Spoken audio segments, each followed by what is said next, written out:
There's this idea that Islamic finance is now an established industry and we should just support that established industry, whether it's good or bad. I don't believe in that. I don't believe you should support an industry that doesn't really do what it set out to do in the first place. Eventually, if God wills, you'll have an alternative industry that investors and companies will gravitate towards because they see it as healthy and a partnership-based relationship, not an asymmetric relationship between master and slave, between borrower and lender. This is something that's much more healthy for the economy. Hello, everyone, and welcome back to another episode of Majlis Markets. Please, before we begin this podcast, remember to like, share, and subscribe, and follow us on all social media channels at Majlis Markets.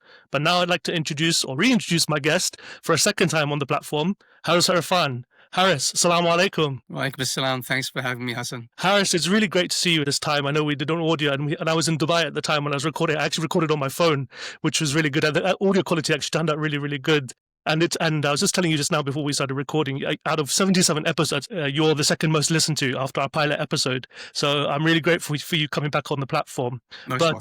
As an icebreaker, Harris, tell us what have you been up to since the last podcast? So that was a while back. That was, I think, a year and a half ago now. Yeah. And since then, our company CCM has set up a notes issuance platform in Jersey. We've got our regulatory consents out there to issue what we call PPNs, or profit participating notes, which I call true sukuk. We placed 10 deals in our first year, issuance of about $37 million or so. And I've also co-authored a long-form essay with Alan Farrington, the Bitcoiner. And that essay is about the intersection between Bitcoin and Islamic finance. It's called Bitcoin, Fiat, and Islamic Finance. Amazing. And Harris, I really want to talk to you about quite a few topics today from what's been happening in the Islamic finance industry. I don't feel too positive, if I'm being honest with you. But, I was at the Al-Barakah Summit last week in London, and I went to the Halal Forum. So maybe there is some kind of optimism that, there is, no pun intended, but there is interest in Islamic finance. But just to begin with, the conversation, what are your current thoughts on the Islamic finance industry right now? So look, you're right that there's a sort of pessimism at play here. The industry continues to disappoint me, but that's the industry that continues to disappoint me. As a concept, Islamic finance does not disappoint. As a concept, I find it very exciting. And as a concept, I think there's a lot to be done in the future. So I'm an optimistic person in that sense. I, as you know, don't believe in the slavish replication of conventional debt and assigning it fancy words to make it look as if it's halal and tayyib and wholesome. I like to think of things from first principles. I think the industry has historically not done that, except back in 1963 and for a few years after that. Growth to me is not an important metric because growth of something that is frankly fiat-based and fractional reserve banking-based is growth in nonsense. If that continues to grow, well, good luck to you. I'm not interested in that, and I know that many Muslims are not either. So, as far as the Islamic finance industry in its current form is concerned, it's minuscule, right? 0.6% of all bond issuance is sukuk, at least the sukuk that is defined nowadays, versus a global population of 25%.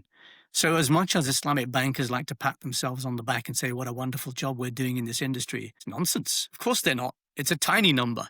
You haven't won hearts and minds. Muslims are not buying into this concept, and we need to change. How do we change? We change by looking at Islamic finance from first principles, which the industry absolutely will not do. So, the state of the industry is of less interest to me than the art of the possible. I think I'm someone who is probably a rebel or contrarian by nature. I don't look to received wisdom for my knowledge, and I am happy to look at alternatives. I'm happy to work hard in a niche for a long time, unrecognized and ignored, and maybe one day, inshallah, we'll make a breakthrough. But if that's my fate, then that's my fate, and I'm happy to go through that. It's funny. I was at the AAOIFI conference in Bahrain last month, and the title of the theme of the conference was, I can't remember exactly, paraphrasing, something to do with integrating AI or the use of AI in Islamic finance. And there were a lot of panels on AI. And, talking to people on the sidelines, a lot of people had mixed opinions about AI and what it could do for Islamic finance. There are a few who were saying, AI can reduce the cost of issuing things like sukuk. It can play a role in, replacing a lot of jobs, which obviously is not just specific to Islamic finance, but to everyone. But then there were others who were saying, AI, we should be careful of it, and we should, not fully embrace it. Do you have any high-level thoughts what AI can do for the Islamic finance industry? So, first of all, I think that AI is another one of these buzzwords that comes up every year. One year it's blockchain, another year it's metaverse, another year it's Web 3.0. Now it's AI. I'm not really sure anyone really understands what it means. I certainly don't. But what I will say is that what I've seen of AI is LLMs, which allow a large amount of data, and they take whatever is already known in the market and regurgitate that. So that's not really thinking from first principles. So if what these large language models is doing is taking apart a current sukuk structure and saying this is what Islamic finance is, that's not very helpful to me, because that's not thinking from first principles. Because sukuk itself has become a bond-like structure, and sukuk itself is something that has been reverse engineered from conventional debt. So I don't expect AI to solve that problem anytime soon. And that's in some ways helpful to someone like me, because it kind of justifies my existence. I can still do what I do without the need for a robot or a computer to replace me, because I don't think that robot or computer is really thinking from first principles. So there's been a lot of talk about standardization in this industry for decades now. We haven't got it. We haven't had it, because bankers and lawyers like to take the cookie cutter approach. They like to take these documents, these information memorandums and prospectuses, and they like to replicate those. They don't really think about the transaction from first principles. And that's why sukuk have remained very bond-like. Because if you don't care about the underlying asset, and if you don't care about the underlying risk, and you don't care about the underlying performance, it doesn't matter what happens underneath. You've just got a standard set of legal terms. You're issuing a bunch of money, and you're being paid a bunch of money back with a little bit on top of it called a coupon. And then somewhere along the line, you've got some halal contractual structure that gives this a veneer of respectability. I think that standardization has been a failure, because it has been an attempt to make sukuk more bond-like. And Islamic finance was never about that. Islamic finance was all about the real economy. It's all about the trade. It's not about the financial transaction. It's what happens within that financial transaction, what backs that financial transaction. So, if the job of AI is to standardize what we already have, all it's going to do is continue to, propagate the same bond-like reverse engineering of conventional debt.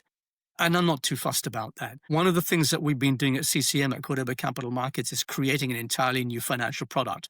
And that required us to go back 1400 years and look at the first principles of prophetic economics. And we had to work through that process. We asked 6 law firms to quote for the documentation for this product. And not one single law firm understood the brief that we were giving them. So we wrote it ourselves, because we knew that they wouldn't be able to do it, because they're used to this cookie cutter standardization approach. If we apply AI to that, it's not going to get very far, is my view. So, maybe it happens, maybe it doesn't. I don't really care. All I know is that the industry is probably going to bifurcate. You're probably going to have this standardization route where it continues to be dominated by the conventional bankers and conventional lawyers, and will continue to churn out this reverse engineered debt-like instrument. And that other fork of the bifurcation will be these instruments designed from first principles. And for that, you need a human mind for the time being. Just off the back of that, they also presented a report, I think, the IFDI, Islamic Financial Indicator Report, which is produced by London Stock Exchange and I think the Islamic Development Bank and some other people. And I talked to one of the authors of the report, and, the statistics are all showing that like as you said before, Islamic finance is growing, especially in like new markets and new countries that are adopting Islamic finance. And the growth rates, I think Islamic finance collectively is worth something in the region of 6 trillion, which obviously is a drop in the ocean. And, it's predicted to go to 8 or 9 trillion by 2028 or 20. From what you're saying, obviously this is the way Islamic finance works at the moment, right? They're adopting this one. They're not really adopting anything new here. Yeah, I mean, look, I've kind of divorced myself from the industry, and I guess I'm a bit of a pariah now. And, some people think I'm a lunatic. That's fine. I don't really care what people think. I think that there's this idea that Islamic finance is now an established industry, and we should just support that established industry, whether it's good or bad. I don't believe in that. I don't believe you should support an industry that doesn't really do what it set out to do in the first place. So I honestly don't care what happens to the industry. It's just not of interest to me, because I do believe in creating this alternative ecosystem, this parallel economy. And the product that we put out there is part of that process. And there are a number of, for example, Islamic fintech firms in the UK who think in similar ways to me. Their job is to create something real and wholesome and good for people. And they don't necessarily need to replicate what the banks do. They're happy to forge their own path. And if you build it, they will come. Eventually, if God wills, you'll have an alternative industry that investors and companies will gravitate towards because they see it as healthy and a partnership-based relationship, not an asymmetric relationship between master and slave, between borrower and lender. This is something that's much more healthy for the economy. And people are seeing that with our product and they're coming to it and we're oversubscribed. So I'm not worried about this. I think we're doing the right thing. I think we will grow this as a grassroots movement. And eventually, the big institutions will realize something big is happening in the corner over there, and they'll come over and say, hey, we want a piece of this. So I'm just waiting for that day to happen. The big news has been AAOIFI Sharia Standard 62. I've written about this. You've written about this. Other people have written about this. We've had debates about this. Other people, I know you've had a few exchanges with people on LinkedIn and Twitter or X, and also you've talked about this publicly. And I've also talked about it publicly, and I've been to the AAOIFI workshops. I've had Omar Mustafa Ansari on the podcast. I've spoken with people in the market as well, practitioners, lawyers. There's the news recently that was put out by Bloomberg, I think, quoting Omar Ansari, saying that they're going to put this standard on hold at the moment. What do you think of this news? I'm not surprised, and I don't blame AAOIFI for going down that path. I think they've done the right thing by raising the point. I think the response from the so-called market, which is basically bankers and lawyers, has been predictable. They're trying to protect their own position, the status quo. They're trying to protect their bonuses. They make a lot of money by issuing sukuk in the way that they do today. Why would you fight that? Why would you deny yourself this gravy train? They're not going to allow you to change that status quo. So I don't think the market has won, though. Right? There's this idea that the market has rejected what AAOIFI has asked for, this performance-backed, asset-backed risk transfer, asset transfer sukuk, without a purchase undertaking, or at least at par value. And people are saying, well, the market has spoken, the market has won. Really? Has it? I mean, the people who have won are the conventional funds who buy bonds and sukuk. The reason why the bankers and lawyers continue to draft documentation and structure sukuk as bond-like, not under the new Standard 62, is because they know they can sell most of it to conventional funds. So why would they change? I don't think this stops real Islamic finance from being developed. We can still develop an alternative market. And actually, it's been a very helpful discussion. I'm glad AAOIFI has started that discussion. I think that the bankers and lawyers have justified their approach by saying this will affect market stability. Well, stability of what? Stability of a conventional bond market? So what? That's what conventional investors want. I don't want it as an investor. I know many people who are conservative Muslims, friends and family, who will not use Islamic banks because they don't like what they see. It doesn't look very Islamic to them. They intuitively know it doesn't accord with at some fundamental level, it doesn't accord with their faith. And they're not happy with it. So they continue using their standard conventional high street banks. So I think until we address hearts and minds, we are going to have a problem in this industry, and you're going to end up having this two-tier industry where perhaps you have investors and participants who are happy with the former standards for sukuk, and maybe there'll be a new class of investor and participant who is actually interested in a more, let's say, asset-backed, real economy-based risk-sharing structure.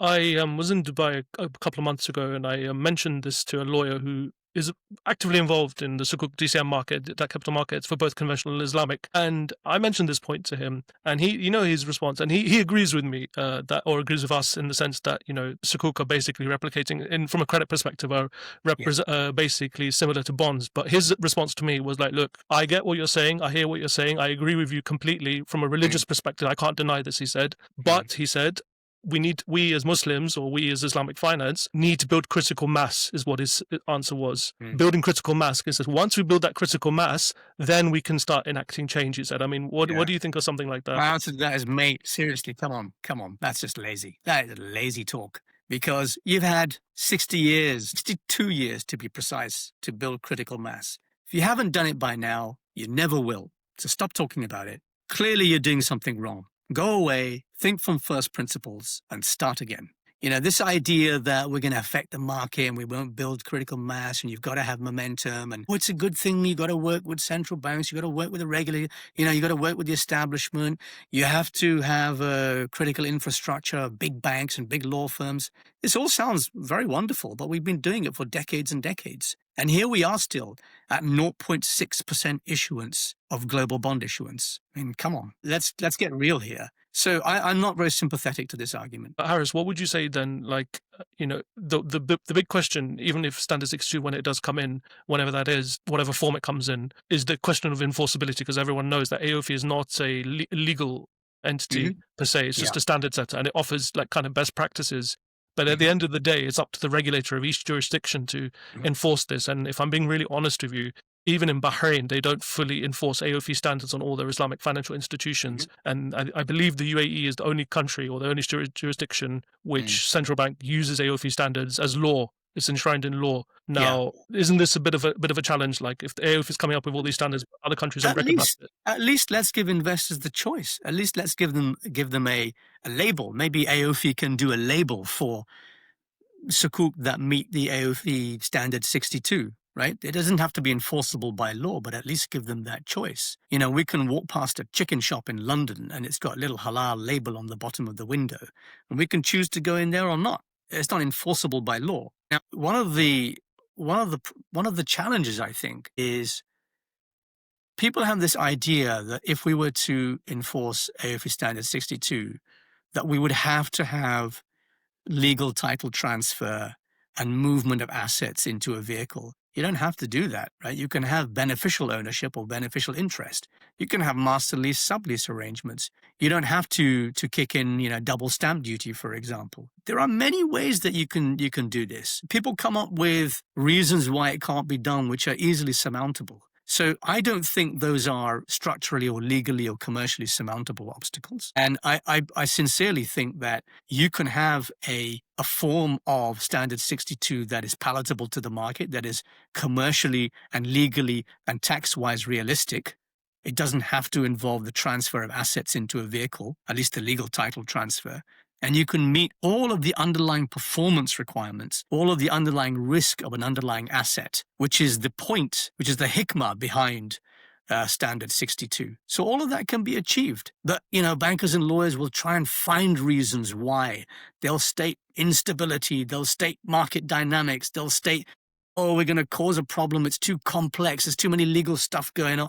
I mean, this stuff is just excuses. I think people who want to make excuses just want to make excuses because it protects their position. Just one thing that came to my mind, Harris, Financial Times, one where the Islamic Development Bank president was quoted in saying AOIFI Sharia Standard 62 would never come in. But in actuality, I know someone who was at that event and he basically said, if in its current form, it wouldn't be implemented. So they kind of misquoted him, I think, or didn't fully quote him because they just wanted a soundbite. I mean, I guess my question to you is if someone like him or others within the industry, big players with big weights in the industry are not fully behind this. How is this going to happen if our own leaders are not, our own Islamic financial leaders are not supporting it? So look, I'm a believer in if you build it, they will come. I think that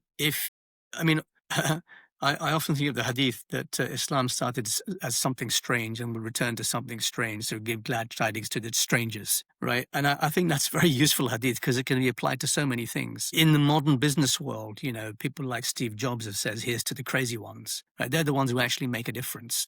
They're the rebels, the contrarians. And I sincerely believe that the Islamic finance industry can be changed by crazy people who are prepared to do the right thing, even if it means being vilified and being attacked by others, which, by the way, we are constantly, because they think that this is crazy, this guy's unrealistic, this guy doesn't know what he's doing, this guy doesn't, he doesn't have the experience, which of course is just nonsense. But they will find any means to attack what is a good product, what is a good structure, what is a good industry. And I'm comfortable doing what I do. I think if we create a grassroots movement and we build up enough of an ecosystem of investors and companies, and we become big enough and successful enough, people start to take notice.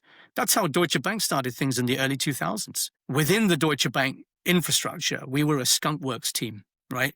We had one powerful sponsor internally, but, we were considered crazy people. And for a long time, people just wouldn't go along with what we were saying until suddenly, we were starting to get momentum, and this little corner of Dubai, of the DIFC, where these guys were sitting around doing very weird stuff and creating very interesting products and suddenly starting to make a bit of money. Then people started taking up and flying down from London and saying, oh yeah, this is my team. This is all part of my world. So I think that's what will happen. I'm pretty sure of it, inshallah. I have no doubt that the movement that we have already started at the grassroots level, the ecosystem that we are creating, it's becoming self-contained. Investors and companies are matching each other, and we're oversubscribed, so I have no concerns. On Sharia Standard 62 from AAOIFI, one of the things I think, if you talk to the issuers of sukuk, which are generally or overwhelmingly sovereigns, from their perspective, why would they want to issue something where it's asset backed, whereas they're used to this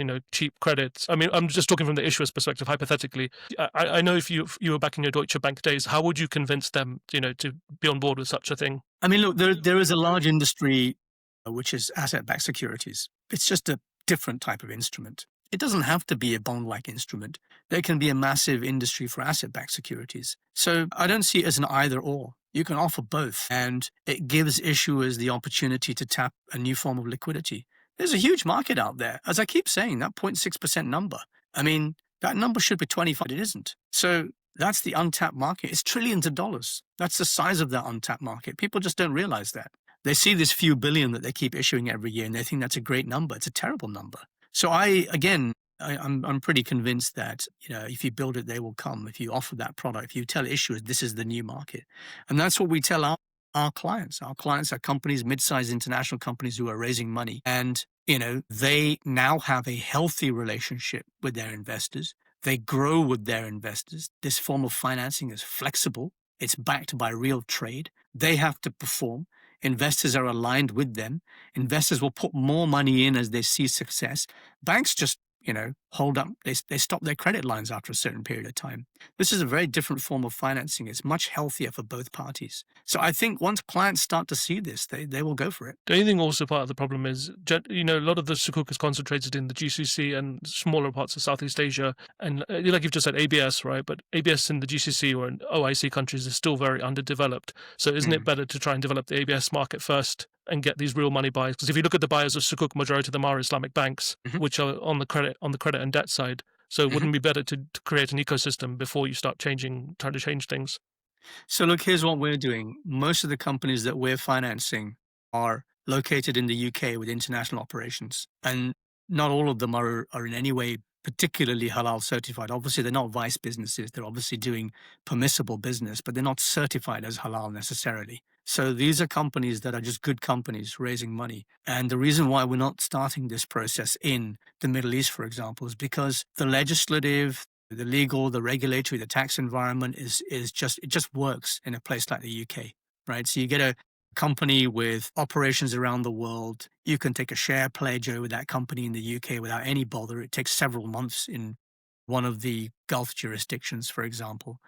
That means that we can build this product from outside the Middle East or Southeast Asia. It doesn't have to be built there. And actually, the best companies to do this with are not necessarily even halal certified companies. They're just good quality international businesses located in places like the UK and the US and Europe. So I don't see that as a huge issue. What do you think this now means for AAOIFI? Do you think their credibility has been stung a little bit, or do you think they're just going to have to go back to the drawing board? And because like one of the bankers was saying to me at the conference, who was a DCM banker, and he was basically saying like, if they do this, no one's really going to follow AAOIFI. And it's a member-funded organization, AAOIFI. It's not part of the central bank or anything.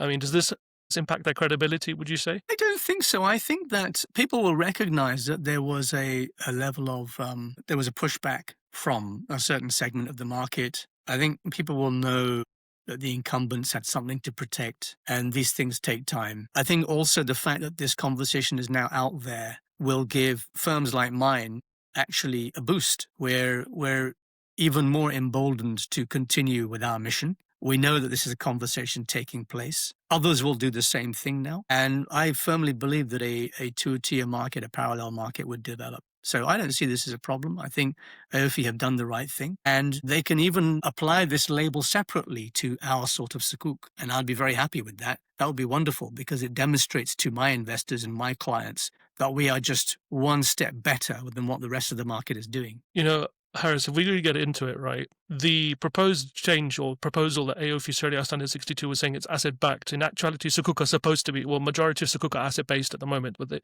if you look at the Islamic finance literature and what people talk about is sukuk as being this great product, it's asset-backed. But we know what the reality is. Mhm. Isn't the fact that if it's asset-backed, you're taking on more risk as an investor and you'll require more return because the way sukuk are priced and trade, or like they're priced in the primary market and traded in the secondary market, it's very closely correlated to their credit rating. Isn't this the heart of the issue? Is that if you want, you can't have your cake and eat it, basically. Yeah, that's correct. And often Muslims do want to have their cake and eat it. They want to have all of the asset backing and Sharia compliance, but they don't want to take any risk. They want capital guarantees. You can't have both. I think ultimately, if the whole world moved towards pure backing of trade underlying each financial transaction, you would have a much healthier economy because each investor would be forced to do due diligence properly. The way the due diligence is done on it, and bankers will try and convince you that there's a whole credit process that takes place when they analyze a sukuk or a bond, and they do very careful analysis. They really don't. It doesn't matter what the asset does. It doesn't matter how the company does. It's the Goodfellas model. F you, pay me. Or your house burned down. F you, pay me. Right. So I think it's a nonsense to pretend that there's some great due diligence taking place by bankers. I've done this for decades. I know from the inside exactly what they do. They just read a few balance sheets and financial statements. It's no big deal. Whereas if you are investing as a partner in a mudaraba, then you are forced to do real due diligence on that business. You spend time with that business. You sit with them on the ground.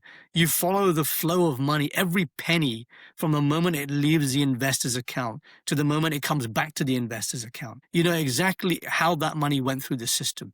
You know all the internal governance of that company.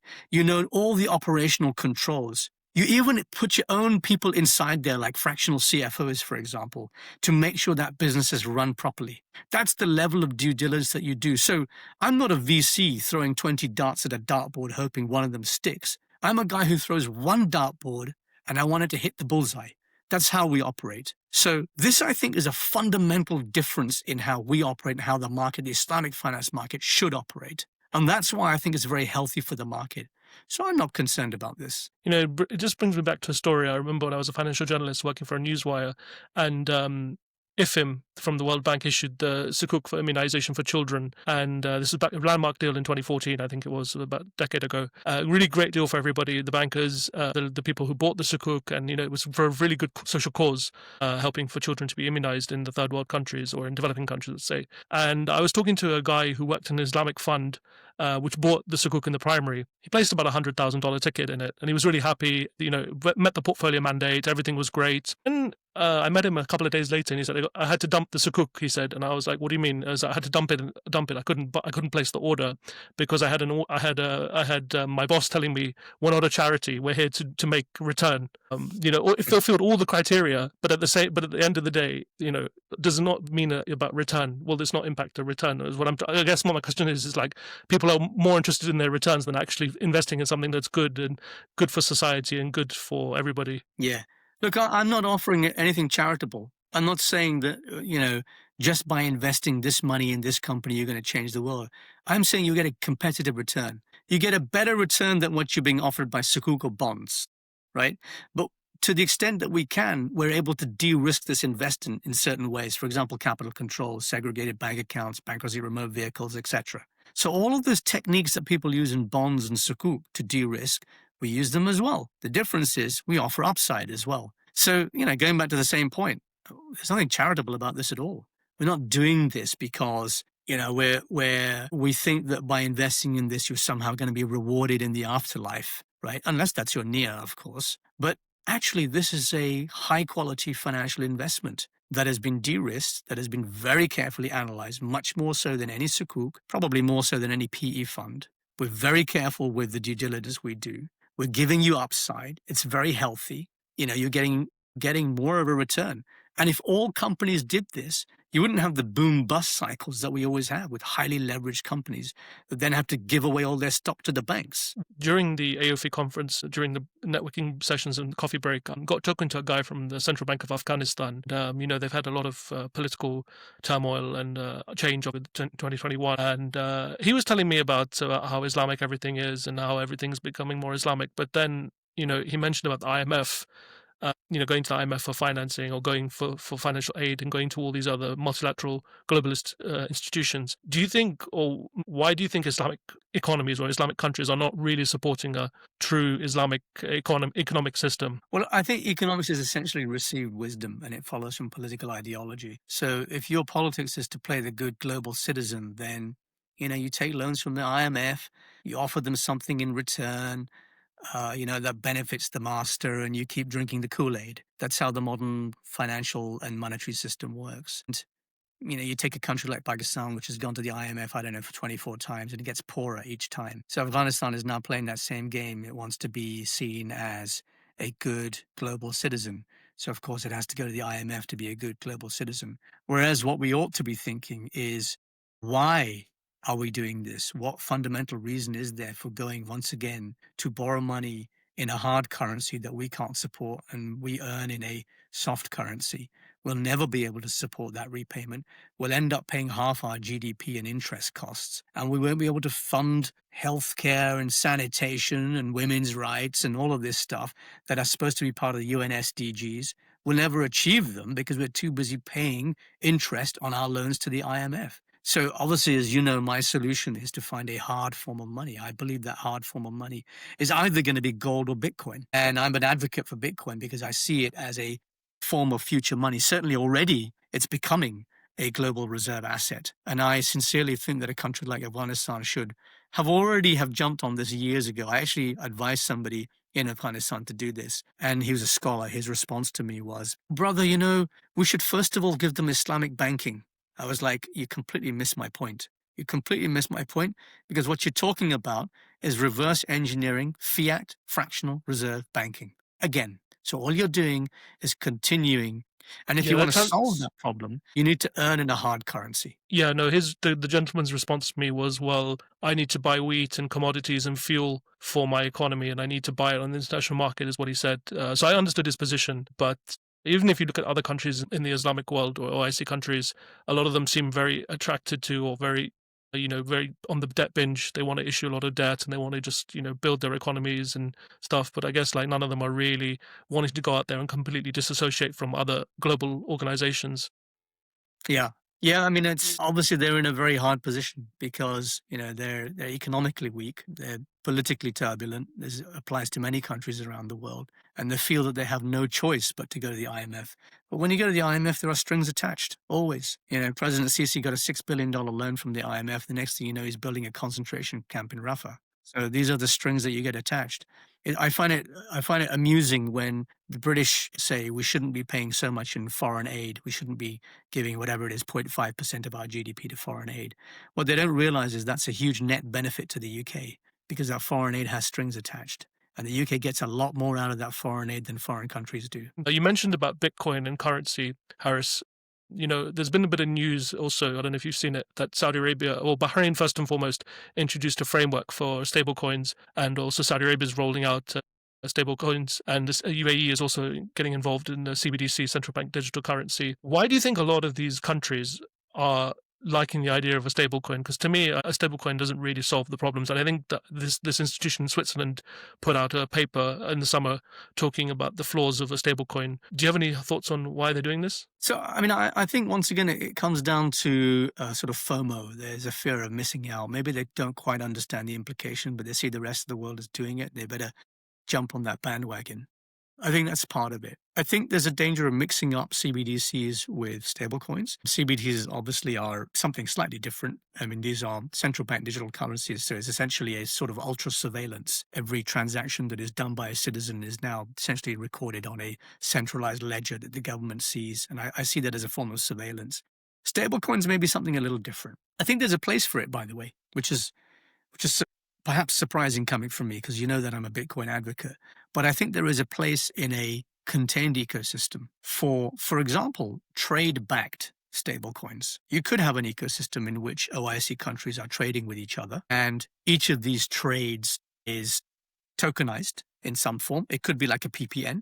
And you could have a collection of all of these tokens, all of these PPNs as a digital asset, which is called a stablecoin. So you've got one stablecoin backed by potentially tens of thousands or even millions of different trades. So your stablecoin is essentially ends up being a form of currency. You can use it as a form of currency because it's backed by real world assets that are liquid, because there's many, many of them. So I think there's potentially something there. Whether countries have actually recognized that could be a use case, I'm not sure. I'm working with a think tank at the moment to see whether there's something that can be done with that.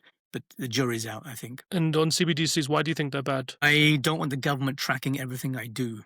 That's why. Because I think you've given the example, like if the government have a public health policy or they don't like you, they can basically cut you off from your own finances, right? I think that's the argument you're making. Yeah, so look, there's an organization in the UK that has been proscribed as a terrorist organization. And you've now got 80-year-old grannies being arrested at protests for holding up a placard saying they oppose genocide in Gaza. Now, they're doing the right thing. They're protesting. It's an organization more like the suffragettes than anything else. But they're considered to be, the worst of the worst. 24 individuals have been arrested in the UK for holding up operations of a killer drone factory in Bristol. And for that act of preventing the loss of thousands of lives in Gaza, they've been arrested as terrorists. So we live in an environment where people are becoming political prisoners in a so-called democracy. I'm not very happy about that. And I'm concerned that the government can one day deem me to be a persona non grata because of my religious views. At what point do my religious views become extreme? Am I an extremist if I pray 5 times a day? If I go to a mosque? Am I an extremist if I visited an Islamic bookshop one day and bought a book, which is now recorded on my ledger, with the CBDCs that I paid for? I'm not happy about that. So I already feel that my community is demonized and marginalized in the UK, and I don't want to be surveilled anymore. I'm not doing anything illegal. I'm not doing anything immoral, but there are some people in government who don't like who I am and what I stand for. So I don't want them to surveil me. Do you think also the argument from their perspective is that they can also collect extra taxation revenue from, businesses which are predominantly cash-based? Yeah, look, I mean, that's an obvious benefit, is that finally you can start to use digital assets to pay taxes. People say that, well, it's not really money if you can't pay taxes with it, which is an odd definition, but it's a definition that some people use. So I guess that's a plus point. Yeah. Obviously, I know you're very advocates of Bitcoin, and you've been talking about Bitcoin a lot, I think, since 2017, 2018. So you've been very, very pro-Bitcoin. What are your thoughts right now on the current Bitcoin bear market? The prices have obviously fallen from the highs. Do you have any thoughts on where this market is going at the moment? Yeah, I continue to think it's a temporary blip. Look, as I say, I'm an optimist by nature. I want to see, I'd like to imagine there's a better world for everyone. And if that better world involves a hard form of money, whether it's gold, whether it's Bitcoin, I'd prefer that to a fiat form of money. So these temporary dips in price are not so meaningful to me. People say, hey, is it a good time to buy Bitcoin? I say, I don't know. I mean, it's always a good time. As far as I'm concerned, keep converting your surplus savings into a hard form of money, because in the long run, you'll be rewarded for it. That's the way I view it.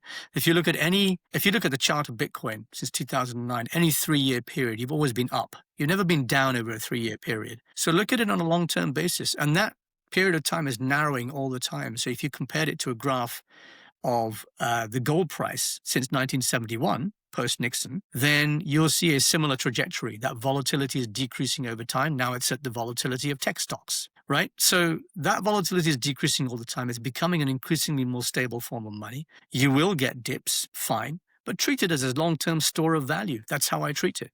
I think that's a sensible way to look at it. So then what do you think about President Trump's view towards crypto, or his moves towards crypto? Are you encouraged by what he's done for the crypto industry? I think it's a double-edged sword, really, isn't it? Because on the one hand, it's garnered a lot of interest. So all of a sudden, institutional backing has arrived for Bitcoin. BlackRock and all the major financial institutions are now allowing people access to Bitcoin in various ways. So you could say that that's good because there's now a real interest from everybody, and we're heading in the direction of hyper Bitcoinization potentially. Yes, that's good. What's bad is you potentially have a small number of organizations like BlackRock who hold a large amount of Bitcoin, even though they hold it on behalf of others, as a custodian. So, it's problematic to me that the very institutions that I think are the cause of a lot of problems in global financial markets are the ones who now are the gatekeepers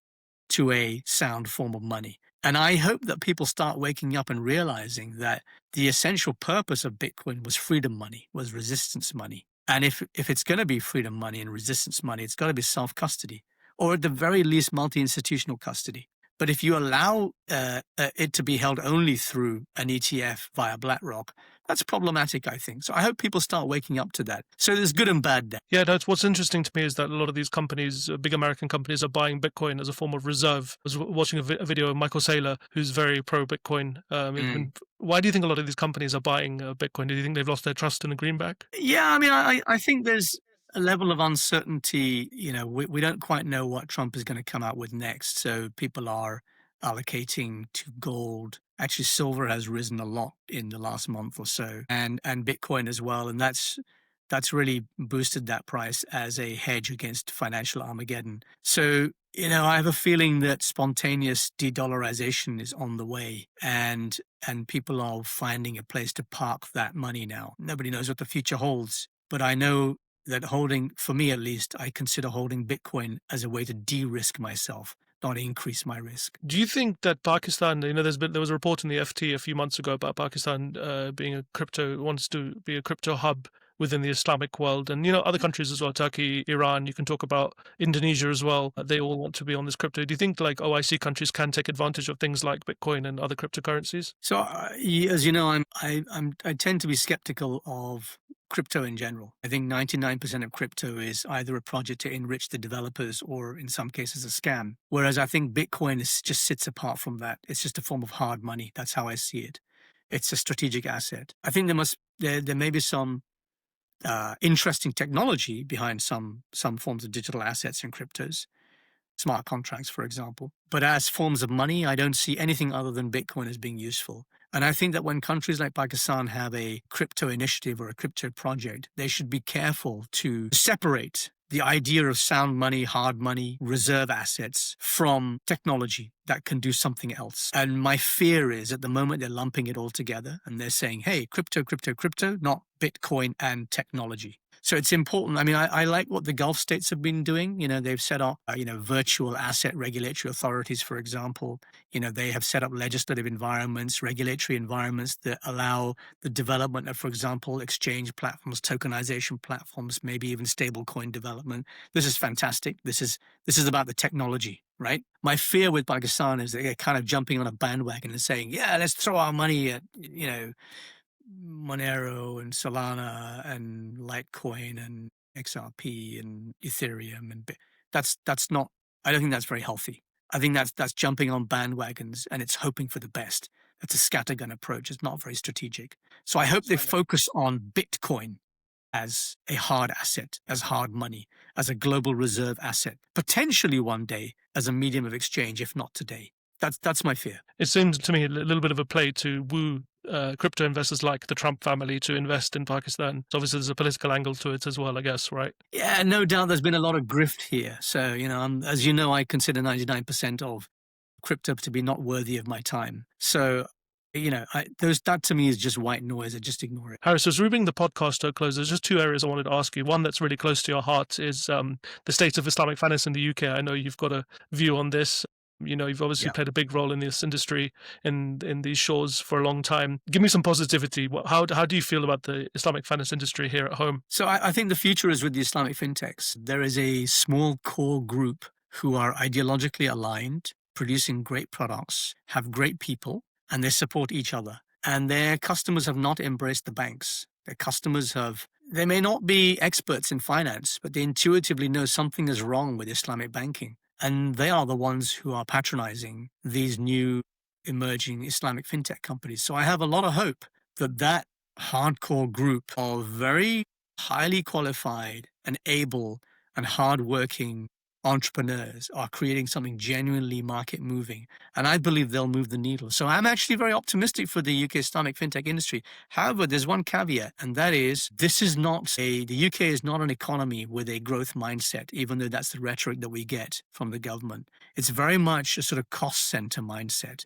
Where can the government recover revenues through taxes? What can we do to squeeze the middle class? And it's sending entrepreneurs overseas. I know a number of family offices and fintech firms who are already actively making arrangements to move overseas. This is a disaster for the UK. The UK had it all. It had a great legislative environment. It had an economy that was going well. It had entities that were sympathetic to the concepts of Islamic finance, regulators, for example. But it's destroying that goodwill, and it's forcing entrepreneurs to look overseas.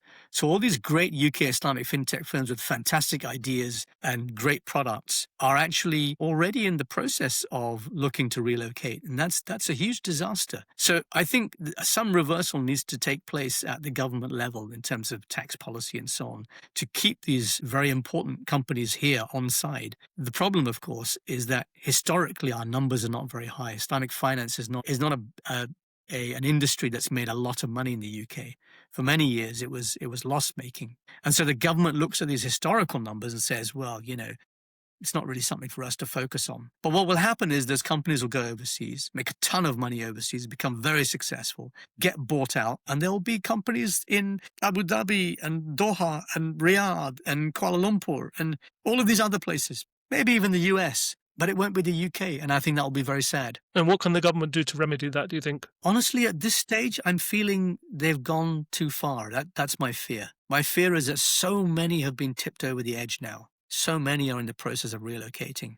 I'm not sure what else they can do now. We've just had a sort of omni-shambles budget. Once again, we're all wondering what the next crazy policy will be trailed. Maybe it's an exit tax. If it is an exit tax, believe me, there'll be a lot of people rushing for the exit before it kicks in. So I'm not really sure, but this rhetoric of growth, it's not real. Nobody believes it, right? Hey, I'm not the government. It's not my job to fix it. No, If I have to, I'm going to go overseas, get successful, do what I need to do. If the government wants to keep me here, it's not my job to make them keep me here. They have to. I was just going to say there was a really good meme online of Rachel Reeves as the number one real estate broker in Dubai. She's the number one realtor in Dubai because of her policies. So I kind of agree with you. Like, I think it's just indicative, right? If like the head of Revolut moves to like the UAE and other big people are moving to the UAE, it's just a wave that's going to happen, right? Absolutely. The other thing I wanted to ask you, Harris, is Maqasid al-Shariah. There have been attempts by certain, I think the UK Islamic Finance Council has been trying to launch a Tayyib initiative, and others have tried as well. I mean, do you think like in the next 5 or 10 years we could get to a more Maqasidi or a more Maqasid way of doing Islamic finance? I don't know as to the sort of formal initiatives, which I tend to think are a little bit academic in nature. Companies have to design products, and ideas are fairly worthless unless they are forged in the crucible of the marketplace. Unless you can sell an idea commercially, it's not really worth very much. So it's very worthy to write all these papers and, white papers and assign labels to things, and it's all wonderful. Again, the market's been talking about these for decades, and nothing's really moved on that. So I don't want to denigrate those efforts, but I feel as if it's not really relevant to me. As far as I'm concerned, I go back to first principles. I work out what prophetic economics is. I translate that into a modern financial instrument. And if you build it, they will come. That's my philosophy. Very good. Harris, tell us any projects you're working on, any upcoming projects you're working on. So we're at CCM looking to double our deal output year on year. So we're already in a big expansion phase. I guess we did 10 deals this year and issued $37 million. We're hoping to double that next year. We are going to be looking more closely at the technology behind what we do and potentially looking at tokenization of PPNs. That's something in sort of phase 2 rather than the next phase. And ultimately, I think backing PPNs, which are tokenized in the form of a stablecoin, is something that's quite interesting to me, because that's the start of a type of instrument that can be traded between nations, and it becomes a much bigger project at that point. I mean, these are aspirations that I'm dreaming quite high here, but there's a plan to get there. So in the short term, it's about making CCM successful as a true AOIFI standard number 62 PPN arranger. And then in the long term, it's about tokenizing that and creating stable coins around that. Amazing. And how can people find out more information about CCM? So I'm active on LinkedIn under Harris Irfan. Obviously, our website is available, www.ccmkts.com, Cordoba Capital Markets. And I blog regularly, so just keep a lookout for that. I'll link it in the show notes. But Harris Irfan, this has been a really great catch up. We need definitely to part 3. Maybe sometime next year we can get that going. But yeah, no, thanks again for coming on the podcast. And I wish you all the best for the rest of 2025 and going into 2026. Thanks, Hassan. You as well. Take care.